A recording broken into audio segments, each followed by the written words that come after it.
My name is Jacob McMullen and I'm studying my honours project with Dr. Jamie Hicks in inorganic chemistry. I'm looking at novel reactive magnesium compounds and how they react with environmentally relevant small molecules like carbon dioxide and carbon monoxide.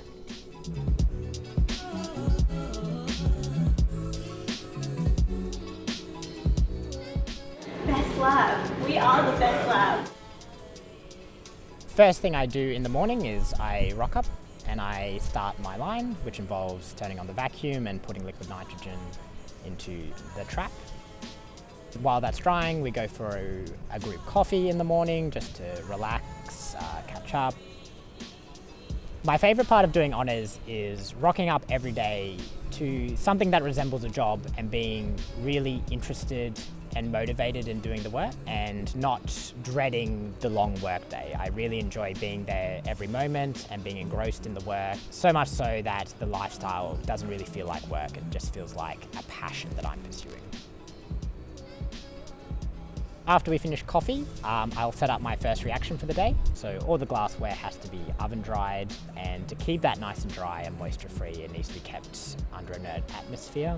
So we have to make sure that it's evacuated properly and then refilled with argon. So that involves cycling onto the line, which takes a bit of time, but it's necessary to stop all the reagents from reacting or decomposing. We'll usually have any dry powders that we want already weighed out into the flask, and we'll cycle them on as well. Then we'll add solvent via cannula. All the solvents are dried and we have to make sure that they stay under argon as well, so there's no moisture getting into the solvents. We'll seal it up and leave it stirring overnight.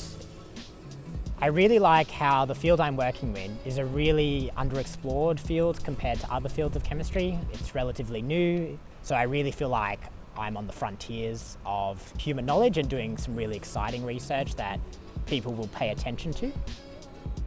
After a reaction's finished, we need to work it up.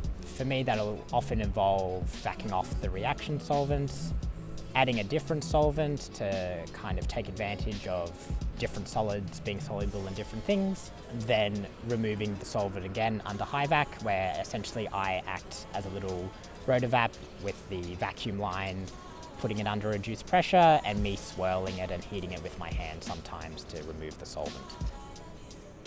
5 hours later.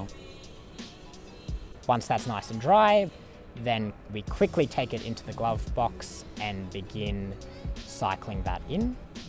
When we put stuff into the glove box, we need to make sure that the port, which gets filled with air when we open it up, is completely free of air, because the glove box is storing all of our air-sensitive and moisture-sensitive reagents. So we cycle that on 3 times by putting it under vacuum, then putting it under argon, and that makes sure that as little air as possible is in that port when we open it up from inside the glove box.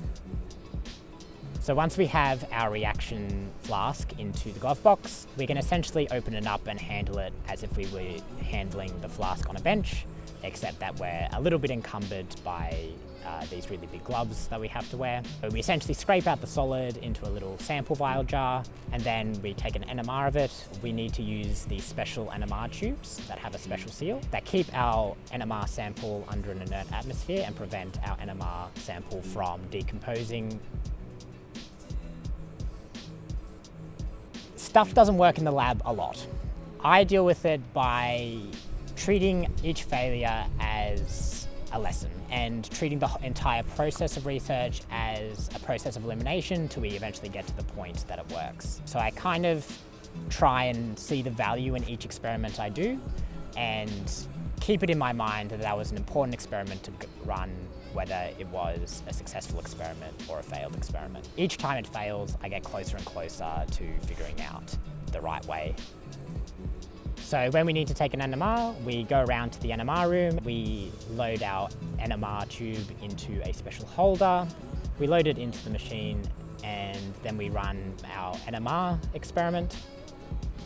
Once we have the data from that NMR experiment, we can kind of determine if we've got a new product, if we just have our old product, if there's a mixture of products in there. That can inform our next step. I wanted to do honours because it would give me a great small taste of an extended research project.